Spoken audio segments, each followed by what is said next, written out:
If you have symptoms that could be considered consistent with COVID, then you should get tested. Sometimes you need to be tested more than once because of the timing of the test.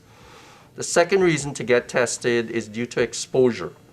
So you know that you've been exposed credibly to someone who is positive, then you should start into quarantine right away and then get tested. Typically 5 days into that period is the cutoff, because by doing so you could reduce your quarantine time down from 10 days to 7 days.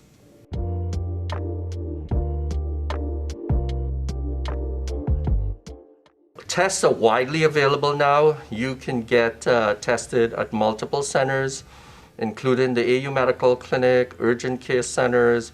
There are self-tests that are available at some pharmacies. At this point, we just want people to be tested because we're not going to get our hands around the transmission and spread if people don't know their status, and if they don't know their status, they don't know that they should be isolating or quarantining.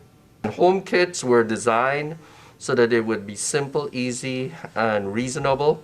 They're not as good as professionally administered tests, but for the purpose of screening, they are available and they could be utilized.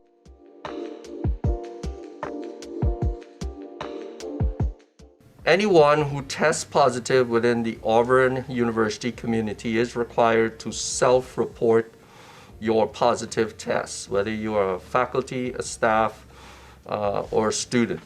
By self-reporting, it then triggers a number of items. If you're in on-campus housing, it helps us to identify where you are and then to help you move into isolation, as the case may be, or to quarantine in place.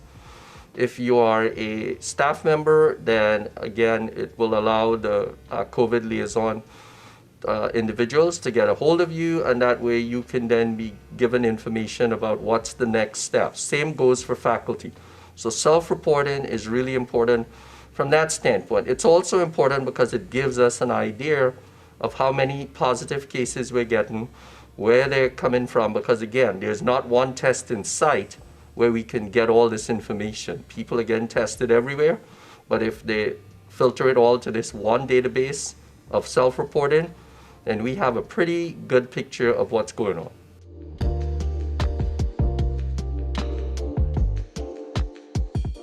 So the exciting news this week was that the FDA approved the Pfizer vaccine and licensed it. So that allows people who were holding out, waiting for a vaccine to be licensed, to go ahead and get the vaccination. Irrespective of that, vaccines are widely available, Pfizer, Moderna, and Johnson & Johnson, both on campus and off campus. The time to vaccinate is now, because this is the time when we're trying to prevent and have a successful fall semester, which leads into a successful holiday period, which then leads into a successful spring semester. So, one thing leads to another, and if we can get this done and create herd immunity and resilience within our Auburn University community, then we can, again, get back to some degree of normality.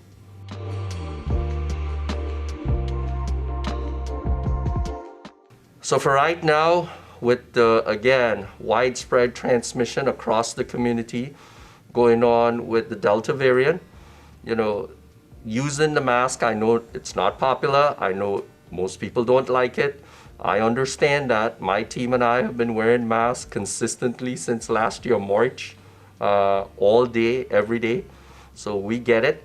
But for right now, it is the best non-pharmaceutical mitigating factor to decrease transmission of what is a respiratory virus. So just hang on, keep wearing the mask. When we start seeing the numbers dropping off to a situation where we feel it is now comfortable to lift the mask mandate, trust me, we will.